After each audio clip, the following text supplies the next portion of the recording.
틱장애 발병의 원인은 여러 가지 상황이 복합적으로 작용했다고 보고 있습니다. 도파민이라는 신경 전달 물질을 줄이는 약물이 틱장애를 억제시키고 도파민 생성을 증가시키는 약물이 틱장애를 악화시키는 것으로 틱장애가 도파민과 관련이 있다고 보고 있습니다. 다음으로 전두엽, 두정엽, 기저핵, 소뇌간의 두뇌 시스템 이상입니다. 그 중에서도 감정, 운동, 사고 등을 조절하는 기저핵의 이상이 잘못된 신호를 전달하고 틱장애를 유발하는 것으로 보입니다. 어린이들의 성장 환경도 틱장애를 일으킬 수 있는데요. 예를 들어 초등학교 진학, 과도해진 학습량, 이사, 부부싸움이나 부모 자식 간의 갈등, 그 밖에 불안, 긴장, 분노, 스트레스 등이 모두 원인이 될 수 있습니다. 틱에 있어서 일란성 쌍둥이보다 이란성 쌍둥이가 일치율이 높게 나오는 것으로 틱장애가 유전과 관련이 있다고 볼 수도 있는데요.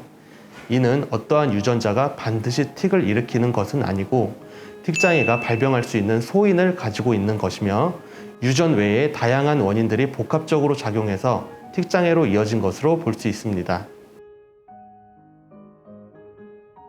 음성틱의 경우 근육틱이 먼저 발생한 후 2년이 지나면서 동반되는 것으로 알려져 있습니다. 근육틱 증상을 처음 시작할 때 많이 보이는 증상이 눈 깜빡임인데요.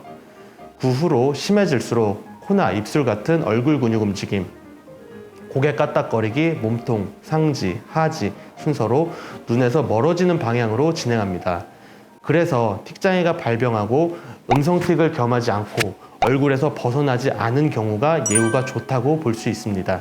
일과성 틱장애는 자연 치유를 기대할 수 있어서 자연스럽게 사라지기도 하지만 그 후에도 긴장이나 분노, 스트레스, 피로 상황에서 재발이 가능합니다. 만성으로 진행돼서 증상이 장기화되는 경우에는 학업이나 교우관계, 직장, 사회생활에서 심각한 적응 문제가 생길 수 있고 그에 따라 자존감 하락, 우울증 같은 정서 문제가 생기기도 합니다. 소화기 틱장애가 성인기까지 이어진 성인틱은 피로, 스트레스, 불안, 흥분 시에 더욱 악화되는데요. 소아 틱장애와는 달리 치료기간이 오래 걸리고 완치가 어려워서 일상생활에 지장이 없는 수준으로 증상을 완화시키는 것을 치료의 목표로 잡게 됩니다. 그래서 성인틱으로 진행되지 않도록 조기에 적극적인 치료가 필요하다고 할 수 있습니다. 아이들의 두뇌는 신체처럼 성장기에 있기 때문에 아직 완전히 성숙하지 못한 상태입니다. 그래서 외부 자극에 의해 쉽게 흔들리게 되고 두뇌 기능의 불균형을 초래해 틱장애로 이어지는 것이죠.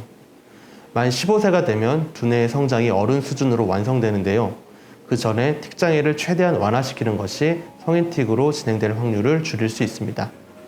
또한 틱장애 아이의 50% 정도가 ADHD를 동반하고 있고 그 밖에 강박증, 불안장애, 학습장애, 적대적 반항장애 등의 소아정신과 질환을 동반할 가능성이 있기 때문에 증상을 잘 살펴 너무 늦지 않도록 전문기관과 상담을 통해 대비하는 것이 중요합니다.